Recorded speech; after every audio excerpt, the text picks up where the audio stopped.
once again, thanks for granting us audience into your beautiful world. And you guys are beautiful together, very cute together. So I just want to start by asking that in this world that is full of noise and so much noise going on, and there's a lot of things that are happening, challenging moments, happy tears, dreams. Having someone to support your creative journey is, sincerity and love you for all you do is a priceless gift. To Oreva, as a stunning poet, storyteller, and author, can you share some highlights of how your husband has contributed to your growth of your creative journey? Um, So you know how people will typically tell you like you are not supposed to have too many dreams because your partner might be intimidated by that. Jimmy is like my sounding board. So when I have the craziest ideas, I'm able to say, babe, what do you think about this? And run it by him. And then sometimes it's like, okay, this one, we cannot do it. But this one, we can do it. And I'm going to help you find ways to do it. Every time that I have a project to do, he's always helping me. When I released my EP last year, nobody was as stressed as him because I was always saying, oh, I don't feel, is this okay? Is this good enough? Is this well enough? And he's like, okay, babe, you're being a perfectionist about this. Let this go. This is fine. Okay, let's tweak this line. Okay, he even wrote the song part, the melody part for the last track for Shine. His voice is in it because he really wanted to make that work. If I'm going to have like a show, if I'm going to have like an event, he's always the one who says, okay, how can we make this work? How can we get this done, basically? So yeah, he's really supportive of stuff like that. When I write stuff, I force him to read it and listen to it before it goes out. Whether he's in the mood or he's not in the mood, he's gonna do it. No choice. Right. He has no choice. All right. So to Jimmy, what you consider your most fulfilling about having the right partner? What do you consider most fulfilling about having the right partner? That's a very difficult question to answer because there are a lot of fulfilling things and I cannot pick one over the other. But I think that having someone that is in your corner is something that we underrate a lot in this world. I grew up as an only boy and I had all sisters and they made better friends that I could as a child. And I only started making friends as an adult and I had to learn how to be sociable before I was like quite like in my corner and stuff. So I've always had these, I've never had someone that like I would call my friend and I can tell everything to. I think the most fulfilling part of like being here with her is that she's that person to me. She's home and it's easy for me to be myself around her. This was something that I probably did not have before. I remember I remember when I met her, like how like it changed my life. Like I felt like I had found somebody that I could, go everywhere with, be everything with. And that was like, I think that's the most fulfilling part for me. I think I'll take something away from what you just said. She's home as a summary of all you said. All right, to both of you, how did you meet? Was it love at first sight? It was not. It was for me. It was for me, yeah. Like from the first day I saw her, well, I knew, for the guys, it's always for us, one of our first time. For the girls, it's always something else. She didn't even So think what that I for was. you, Oreva, if it was love at first sight? It was not love at first sight for me. At all, at all, at all. So it was a process. Can you walk us through the Yeah, process? we met in church. So our version of events is slightly different, but I think mine is the best one. Always. But Well, we met at church. He was in the protocol units, the place where people typically call the ushering unit. Yeah. So he was serving at the door. So he was like standing at the door. It was a weekday service. At the time, I hadn't fully started going to his church because I was still under my parents' roof, and they didn't let me go to another church. So what was happening was I would go to his church for weekday services, like the one midweek. How does it mean? Midweek services, and then I would go to my parents' church on Sunday. So it was one of those midweek services. I came in and after church, cornered me in one place. Actually, after church, I was coming out. The only reason why I came to church was because someone was supposed to take me home, right? He was supposed to take me home. The guy did not now come to church. God working wonders. So I was standing outside trying to call the person, my friend who I was supposed to go home with, and he came to talk to me. And so we talk. And then after talking, we realized that our houses weren't really far from each other. So he offered to take me home. So there was a bit of traffic almost getting home. So I had to come down and I take a bike, I think. So he collected my number to make sure that I got home safe. Which was Karen man. Yeah. So the next day we spoke and then we just kept speaking. Yeah. See how we are all smiling. This is actually very lovely. Yeah. So God sent you, Angel Jimmy, to come to our rescue. He's obeying his call. All right, I feel you, man. All right, so Oreva, now quote unquote, you're a special man. The kindness in your heart is an extraordinary thing. These are some of the words you use to describe Jimmy, and this gives us a glimpse of how lovely and beautiful he is. Now, what was your first attraction to him for you? And what do you think has kept the love and connection going strong between both of you? My first attraction to him is obviously the kindness of his heart.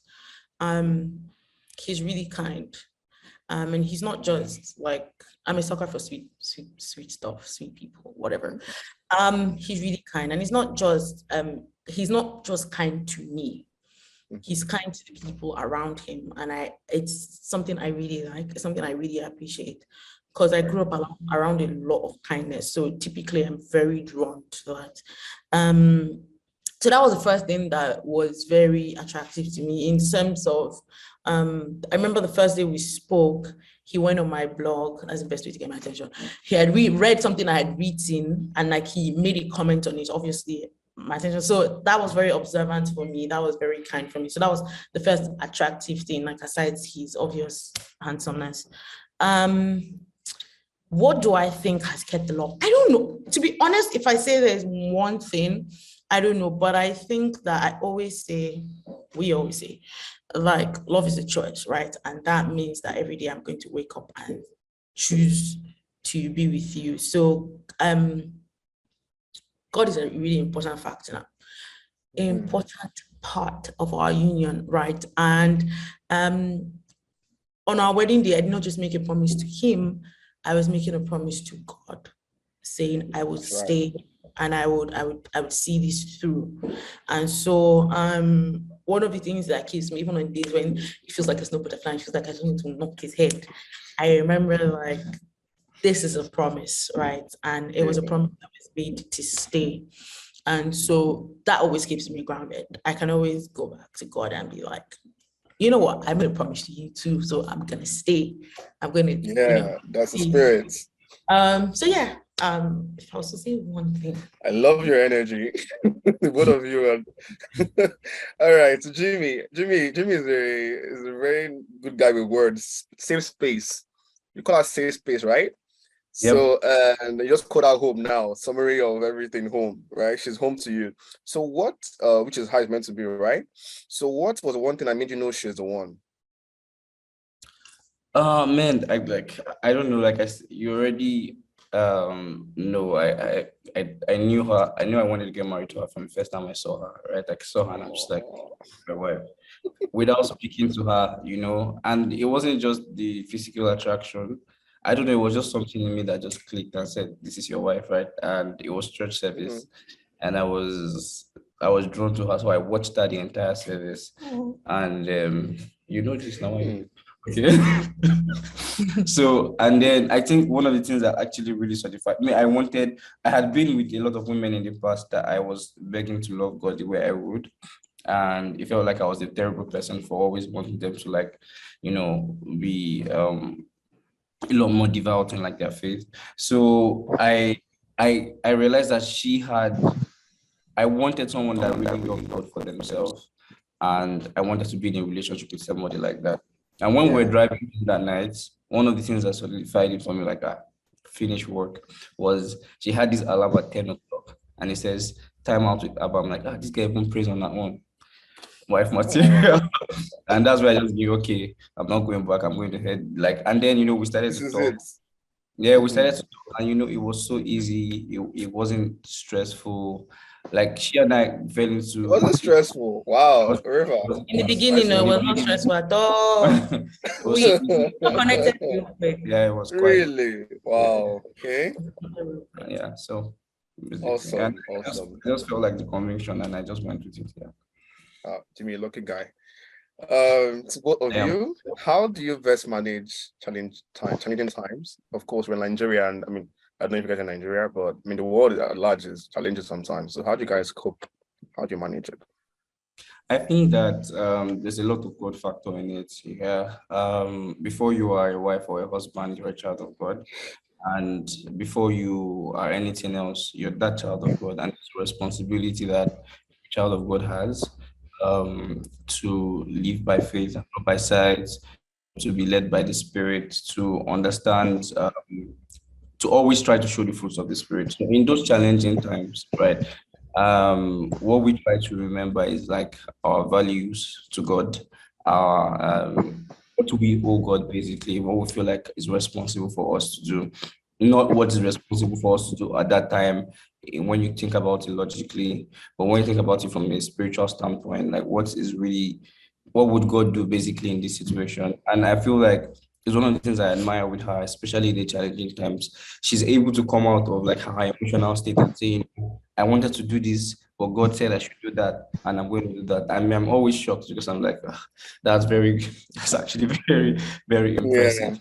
Because it's not easy, especially when you're really emotional or sad, or going through something challenging, to be able to say, I want to do what God wants me to do instead of what I feel like doing now. So I feel like that's one major thing that's really helped us through challenging times. And that thing is how we handle it. Like, we speak to each other, like in those challenging times, talk about what we're feeling, we express to each other, and we No have yelling.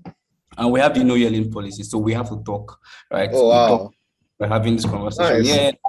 And it's one of the things that I have never told her, like, it's one of the things I'm proudest about of our relationship is that we don't yell at each other. We sit down, Wow.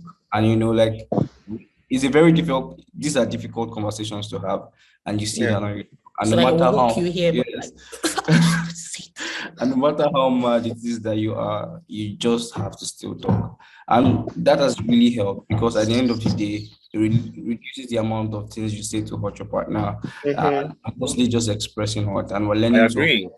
I yes, agree. speaking about just how you feel about the situation, not accusing the other person. But basically, I feel like these two things are the ways that we've mostly dealt with challenging times. Do you have anything to add? no, I was just going to say, like in terms of challenging times, because you've addressed like challenging times between both of us, right? So like when like you're having like a hard day, well, Nigeria is Nigerian, the way it's currently Nigerian. Okay. It's just remembering like not everything, like it won't last, it will pass. Yeah, true. To pass, yeah. To be fair, and Proper. practicing what I like to call like pockets of joy, pockets of peace, and finding something in your day that makes you smile, finding something in your day that makes you relax, which you've particularly had a hard day. Intentionally going out of your way to do something or be with someone that makes you smile. Yeah. And I think there's something that I would like to add, like, even when things are not like really good, when we talk about like maybe finances or we barely have those, but even those days, I have noticed something with us, and we've probably never ever spoken about it, is that we don't care actually, and we sort out what we can sort out. And We leave the leave rest to God. and leave the rest to Because God. only Him can. Both of us are like that naturally, and so nobody really sometimes, of course, it gives us Yeah. like, I need to do something else about it. Like, I know that I'm not under pressure from her, she's not under pressure from me. We're like doing what we can do at the point in time, and then we're good. So most like what we do at the time is just really leave the rest to God. Yeah.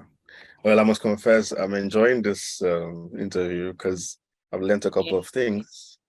No yelling policy. Wow. I for one have a personal mantra. When there's a problem, it's not you against each other. It's you, both of you against the problem, against the issue, right?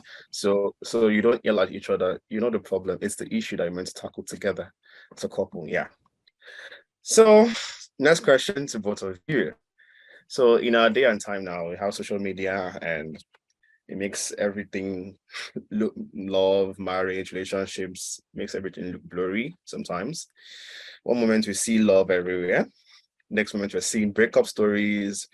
I mean, basket mouths just most recently, different things up and down here and there.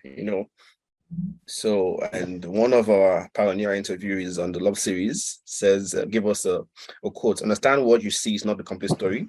Not assume to know. Strength, power, independence, wisdom, love is just beneath the eye-catching cover. So what you see on the social media may not be the full story, right? You just have to see a glimpse of it and everything.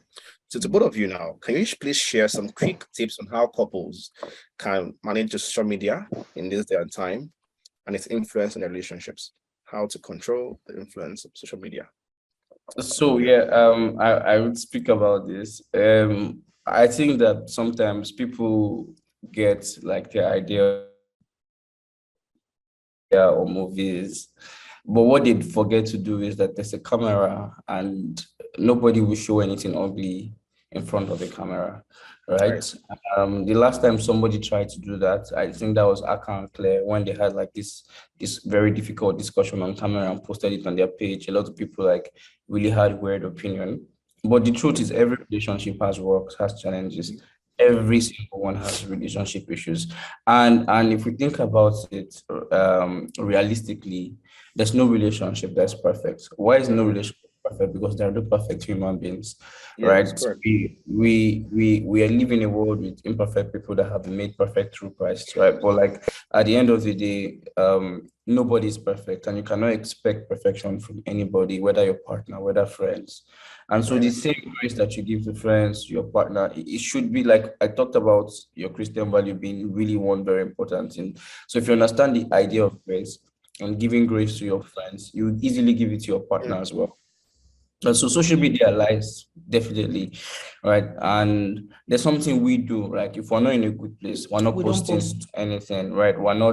We don't express emotions that are not unreal. Because for us, I believe, right, that romance is a very huge part of keeping the butterfly alive. Yes, love is a choice, and you wake up every day to choose a person, but there's a point Yeah. in time when it gets to where you don't feel the butterflies anymore because you're just living life Yeah. normally. And naturally, bad things will happen in your relationship. So you have to intentionally cope with the good things. And that's where Yeah. romance comes in. And we decided that relationships have bad PR. People break up, divorces everywhere. We just want to Yeah. show that relationships can be good, right? Yeah. And relationships can be nice. We don't talk a Yeah. lot about challenges, right? We don't talk a lot about those kinds of things on our page. But if you sometimes read our captions, you will see like all these Mm. you will see like the reality in the captions, like what we talk about, how we express ourselves. And this is the same way, like we really express ourselves even indoors. But the conversation we had recently, like social media can never be the standard of any relationship. No matter what you Mhm. tell me about somebody's relationship, I can Yeah. never really say I know so much about them until like they really tell me about their relationship themselves. And even then, there's certain perspectives that I never have. But Mhm. handling social media is to be secure first in yourself, to say this is who we are. And no matter what the comments are online, no matter what the snide comments are or the good comments, they don't really determine your happiness. Your happiness lies Mhm. between both of you. And whatever you do on social media is bonus, right? And for the people wanting to post on social media and the people looking at what's happening on social media is unreal. It doesn't really always tell the true story.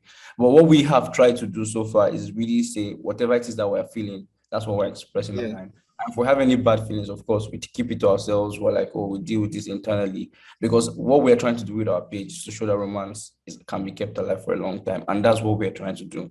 And many other couple pages may have like different visions and missions, but ours is different. Right? That's why we do the kind of content that we do. It's quite intentional. So at the end of the day, social media expectations should not be the valuation of your relationship. It should not be the perspective that leads the idea of what you think about yourselves. What you think about yourself should be what you think about yourselves. And then whatever is happening on social media should be different. So I've talked about it from two perspectives, from the people looking at what's happening on social media and from right? With people who want to post about their relationship online as well. Yeah. So validations should be gotten internally and nothing elsewhere, not from other people's relationship, not from your comment, not from the comments about your relationship, but from each other. And I think that's what I feel. I don't know if you I just want to add something, Yes, please. my love. I don't particularly want to say that social media is a lie in a sense. And I say that because, so I don't know if you guys have like your own individual, social media accounts, right? I'm not going to take a selfie on a day like now I'm inside, except, that's your brand. But your pictures you're posting on Instagram to a large extent is curated in terms of you're not faking lifestyle. Like when I go out on a day that I feel like I look extra Pretty. I look extra pretty, right? I'm dressed up to the nines. I get out the camera and I snap it because I want to remember that moment. I want to remember how I looked in that moment. I want to remember what it was that was happening in that moment. And then I feel like I want to share with others because obviously I looked nice. I want other people to see that I looked nice, right? But I'm not going to come to my house and crying and snap myself. It's not going to occur to me. It's not a thought that's going to it's just not going to pass my mind. Why? Because human beings are naturally wired to share great parts, right? To share the parts that now that does not now necessarily mean that the great part or the parts where you were happy was a lie. It just means that I'm just going to share the parts of me that I'm comfortable sharing with, because I always say it, and I say this all the time, the internet is not a safe space. Yeah, I agree with you. They're not your best friends.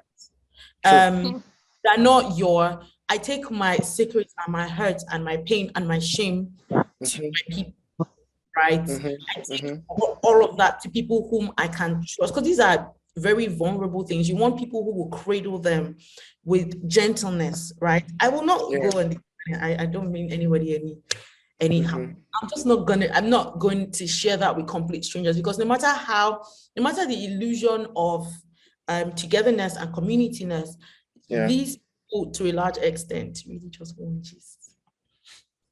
They don't necessarily fully care about you. And I'm saying this to people who, I'm not saying it as somebody who is consuming content. I'm saying it as somebody sharing content, parts of your life with people. Like Jimmy said, when we're not in a good place, we don't post. And that's because to a large extent, our page is, the reason why we created the page was to have a diary of a journal sorts for each other, where we could document the times when we felt loved, the times when we felt happy, the times in our relationships where we wanted to just document that, and people started to like, I'm like, okay, no wala.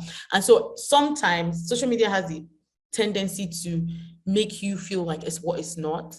So sometimes you're not really, maybe you are not having the best time, but then you are just like, because of what people think, let me just pretend. And that's why we have if we're not in a good place, or we're not posting, because just to recenter us, like, okay, come, this is not about people, right? This is about you. This is about what you're sharing.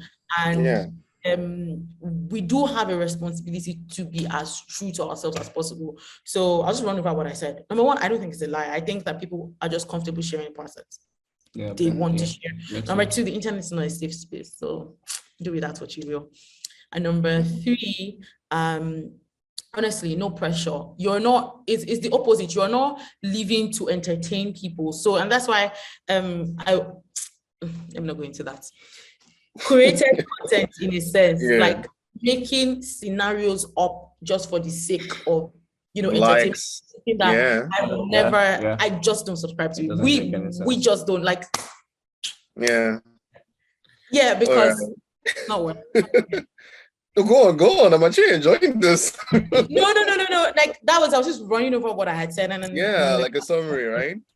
Yeah. Wow. And just to add, it's just like your sitting room is your maybe most beautiful part of your house, right? That's where you receive visitors. That's just what social media looks like. It doesn't mean your house is not beautiful, but that's the best part of your house, because that's where like you receive visitors. So you put it in a certain way. Yeah, I agree. That's a lie, but like you just put it there because it makes sense for visitors to see like something good. The best part. So that's just it. Nobody wakes up on boxers and just says, "Oh, I'm putting this on Instagram." So, and that's just it. So when we dress up nice on the same day, we post online. But that's it. Yeah. So I think that's mostly it from our side. Yeah. I feel like we're talking Yeah. about- Before we go on, I just want to say that I'm really very happy that I'm having this conversation with you both, because this common opinion that love is dead, love doesn't exist, that it's all fake, it's just a benefit system scenario, right? But I'm very happy that right in front of me right now, I can see two people who are definitely in love and who have figured out how to literally, go through life together.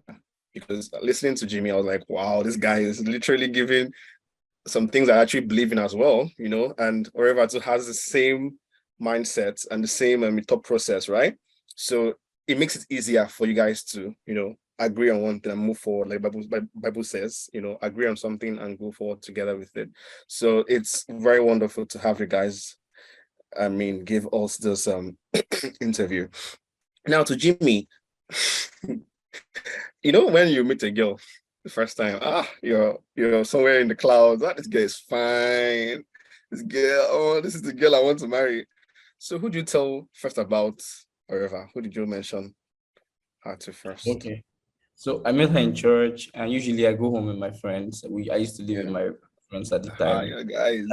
So we all drove home in the car together, and Yeah. immediately she dropped off, and I got her number, and she drove off. The whole. So I know, my bro.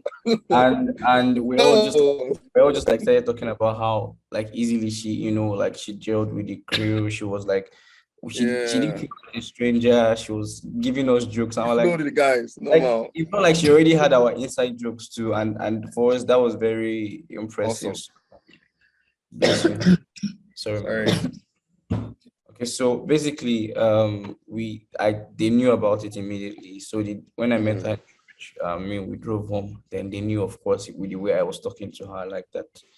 Yes, So this a guy go for it too. No dollar. Yeah. Actually, everybody put in like their work to ensure that community toasting. It was a community toasting. That's what's up. Okay, before I go on, this is not on the question list, but I just want to ask, how long have you known Oreva? So yeah, she doesn't have a memory of this, but the first day I really actually saw her was the first time she came to church. She was the first time, and at the time I was in follow-up unit. I was supposed to actually call her and I didn't. Yeah, so we now finally saw about 5 months later, right? And yeah, and that was 2018. So the first time I saw her was in 2018 May. But when we really spoke, October 2018. Yes, sir. October. Okay, nice. So, Oreva, what song best describes your marriage? There cannot be one song. Okay, full give us the best one. Like 3 albums. There cannot be okay, give us 3. Give us as many as you can, please. Album. You just say album, Jimmy. Yes, I have to say an album because with marriage, it's been in layers, right? Wow, yeah. So you know how an album you listen to the first and you're like, this is really nice, this is speaking to me, but then the second song right on track. So honestly, it's an album situation. Let me not lie. So maybe you have a song that you think would, I can't think of one particular song that encapsulates the entirety. Yeah, because songs are also what we create memories with. Yes, and we bless you. Yeah, I made him a playlist for his last birthday, and so again, like I said when I sent the playlist, like I can't, one particular song can't do it. It has to be. Let me make it easier for you now. So in that playlist, which one do you think you listen to most often, that you play the most, maybe on repeat? Jimmy, that's Jimmy now. If I say I play all these songs on repeat, how would I feel? Okay, there's Beauty Marks by Ciara. Okay. There's You and Me by James TW. Yeah. There's Heaven's Knife by Josh Garrel. Because that was our first dance song. Josh Garrel. Biblical by Calvin Scott. Yeah, Biblical by Calvin Scott is also Biblical, yeah, I know Biblical. There's this Heaven. Yes, Heaven by Malcolm Scott as well. Heaven by Okay. There's Butterflies Butterflies by by A. Parker. Parker. There's this one I'm trying to remember. This James Arthur that I played at your on your birthday that we don't Say you won't let go. Yes, say you won't let go. Yeah. Okay. That one is one of my favorites as well. Then I don't recommend you guys listen to Heaven as well by Banky W. You know that Yes, one? on the list. Yes, on the Susu list? song. Yes, it's on the list. Susu song, yeah. Awesome. Yeah. Right, music is our Okay. Okay. So I'm in the safe space as well. Yeah. Go on. All right. Okay. Awesome. So, to both of you, what does art mean to you? One line, both of you. Just give me a snippet it's of an what you think art means to expression you in your own words. of thought and emotion. Nice. Okay, Jimmy. I feel like it's the visual representation of our inspiration, like our mind. I feel like the mind is a whole universe, and art is like an expression of that, all that inspiration. I like how you guys are saying the same thing in different words. Yeah, that's what it is. Art is expression, basically. Pursuing our passion and everything, and sometimes we feel overwhelmed. So do you have any quick tips? Do you have any experiences of occasions where you've had maybe been overwhelmed by work, and if so, do you have any quick tips on how to, go through these phases? And do you also have any advice for creatives out there on how to manage their work-life balance, stress, how to, come up those kind of situations where they have stress, Yeah. I always say that like the body knows how to take what it needs when it needs it. Yeah, sure. And if you do not give the body the rest that it desires, it will take it by force. And that also relates to your mind. So when you're doing creative work of any sort, you're engaging your mind a lot. And most of the time, it almost leads to a burnout where you are either physically having headaches or you're just, everything you're doing just feels like rubbish to you. It always makes sense to take a rest, take a break. There's no, it's okay to take a break. And when you start to do things and I'm speaking as somebody who writes, right? So I write both for passion as a hobby and both for work. Income, yeah. Right? So when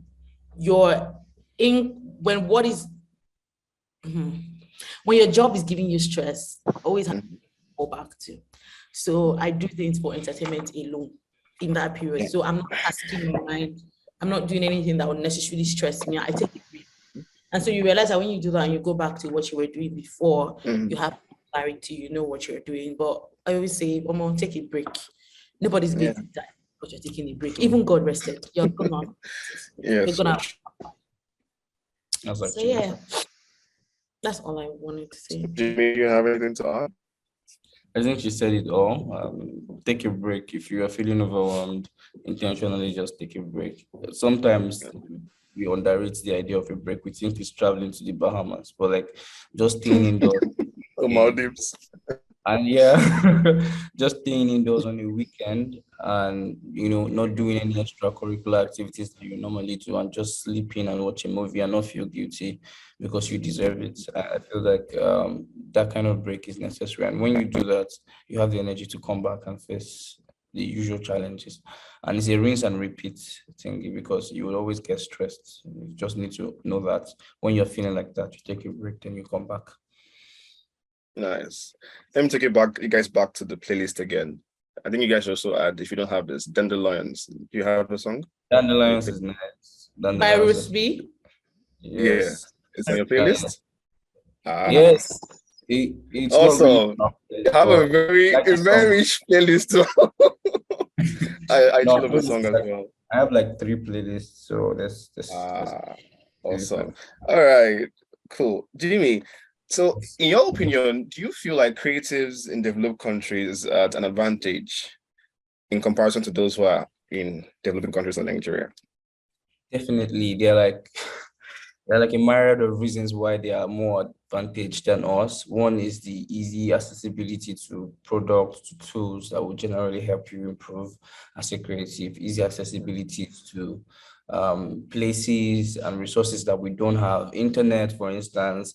I mean, I spent some time in Europe last year, like almost 2 months, and as a creative, I'm just like I kept seeing things I could do easily.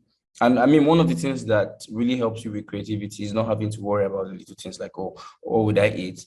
What makes artists or creatives burn out is the fact that they need to make money through their art. But True. if people are allowed to just express themselves, they would Mhm. be more creative than they are. So most times there's already that leverage in developed countries where you have a structure that works, you have a system that's working. You're not worried about being kidnapped on your way to whatever it is that you want to do.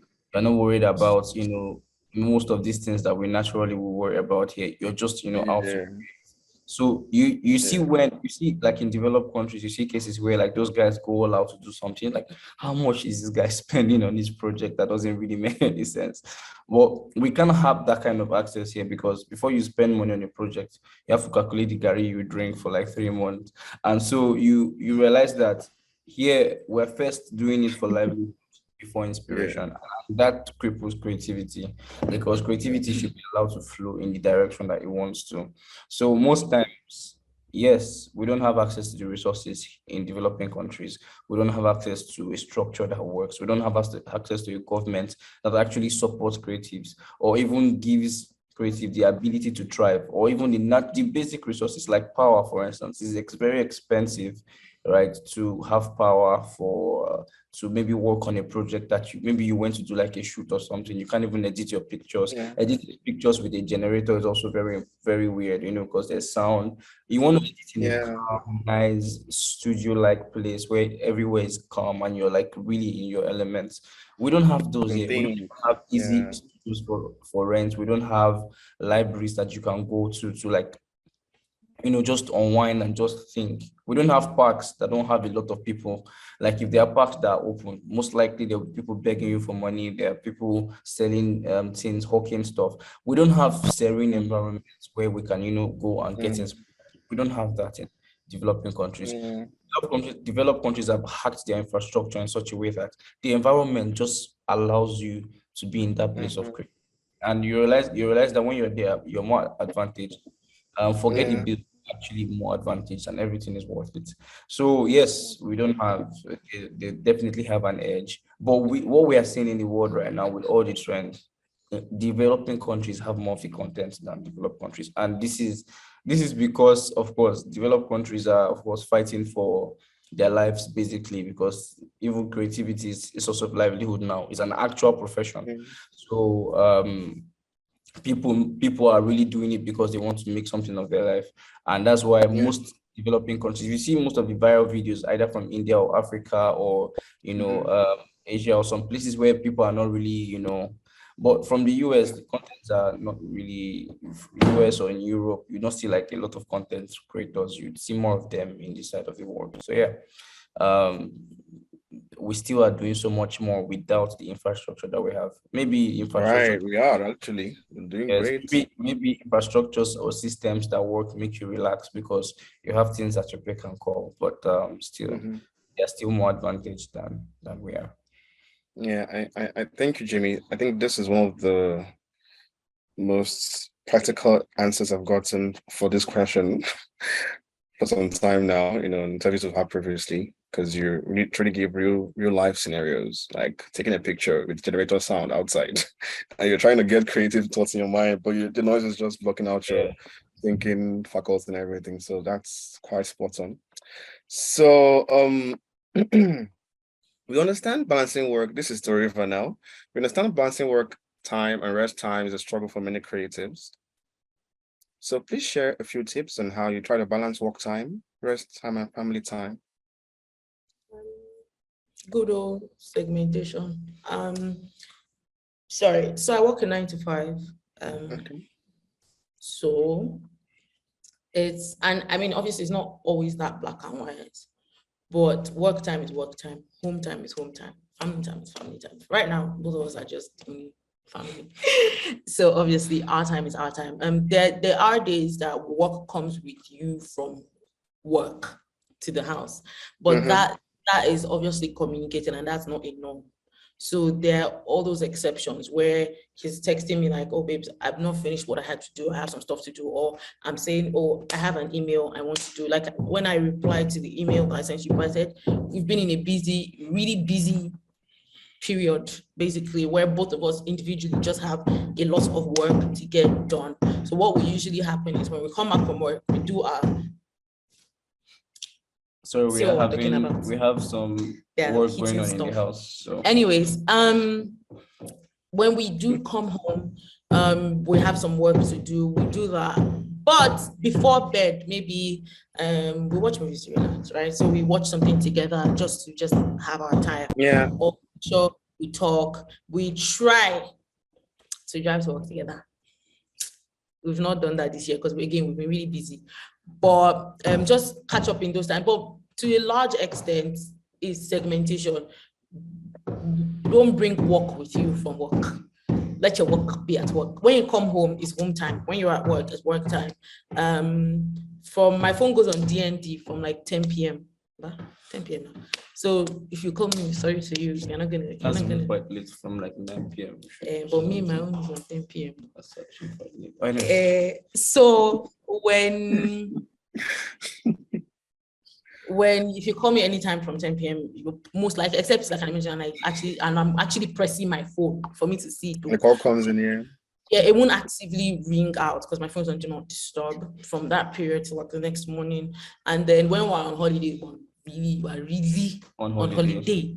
If you call me on holiday, sorry to you, I'm literally that, oh, I'm sorry, I'm on holiday now, I'll send to you later. So good old segmentation. Like I said, there are some exceptions, but exceptions have to be clearly communicated so that the people to whom or with whom you're supposed to spend time with don't feel neglected, right? And even like for his mom and my mom, we set reminders, call our moms today, call so. The people who are in the same vicinity, okay, visit social friends together, or weekend, okay, let's catch up on this. Pretty much. Yeah. I think this is quite lovely. Well, just my own piece of little advice. I think I love that there's so much, what's the word now? Agreement on things that are meant to be done, and you're a young couple. So I just want to encourage you both to like this, keep on giving 100% from both sides, not 50%, 100% from both of you. And, when the kids start coming, they also have to learn, see these things from the parents. And then also when they get married as well, they continue the culture, because that's the human nature. You build your own tribe, and, sons and daughters who are going to have the same principles and have this, so awesome.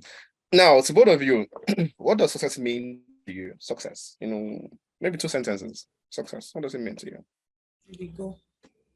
Peace and comfort. Yeah, that's success to me. Yeah, for me to just have a very peaceful life and I'm comfortable, that's success to me. And I think the final one would be to be able to do exactly what God wants me to do. But it's not special, because everyone has the same purpose.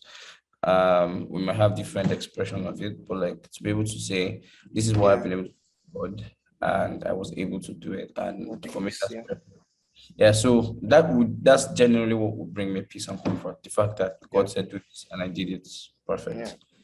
Yeah. Oreva? To be honest, this question is tricky because, like, let me not lie. Let me just say the way it sits in my head, not to sound fake deep or whatever, but like for me is doing what I'm supposed to do per time.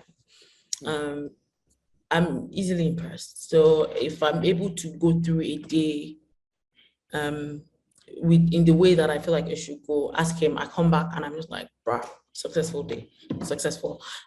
So success to me is doing what I'm supposed to do per time, doing what God will have me do per time, being where I'm supposed to be per time. I'm a sucker for timing. I feel like certain things that are not necessarily time sensitive, but being able to do what I feel like God will have me do per time.